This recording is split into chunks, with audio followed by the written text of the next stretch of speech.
तो आपको किसी भी प्रकार की अगर जीवन में विपत्ति आ जाए तो लोग समाज में अपने हितैषियों से सहायता लेते हैं। इसी प्रकार से भगवान श्री सीताराम जी महाराज समुद्र पार करने के लिए समुद्र की शरण में गए और शरणागति राम जी महाराज की विफल हो गई। विभीषण जी प्रभु श्री राम की शरण में आए और शरणागति सफल हो गई। तो ऐसे गोविंद भगवान की अगर हम आप चरण शरण ग्रहण कर लेंगे तो निश्चित ही हमारा कल्याण हो जाएगा। और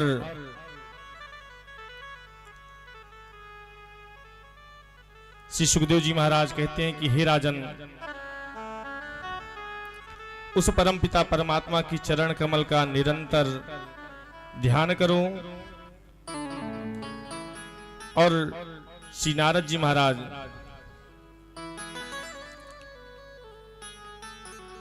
अपने पिता ब्रह्मा जी से मिलने गए। श्री सुखदेव जी महाराज कहते हैं कि हे राजन, जिसने अपनी इंद्रियों को बस में किया वही परमार्थ को प्राप्त कर सकता है। और इस प्रकार से नारद जी को यह ज्ञात नहीं था। नारद जी केवल इतना ही जानते थे कि हमारे पिता ब्रह्मा जी ही सृष्टिकर्ता हैं, वही सबसे बड़े हैं।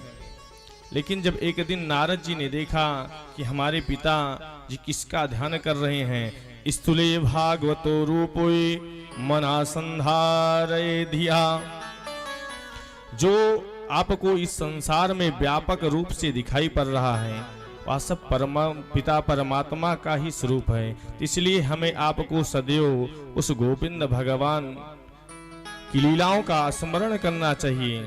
जहां तक हमारी आपकी दृष्टि दिखाई पड़ रही है सब गोविंद भगवान का ही स्वरूप है। जो नहीं दिखाई पड़ रहा है वह भी परमात्मा का ही स्वरूप है। 14 भुवन ब्रह्मांड में मृतलोक में को भगवान की कमर कहा गया है। मृतलोक के नीचे 7 लोक हैं और इसके ऊपर भी 7 लोक हैं।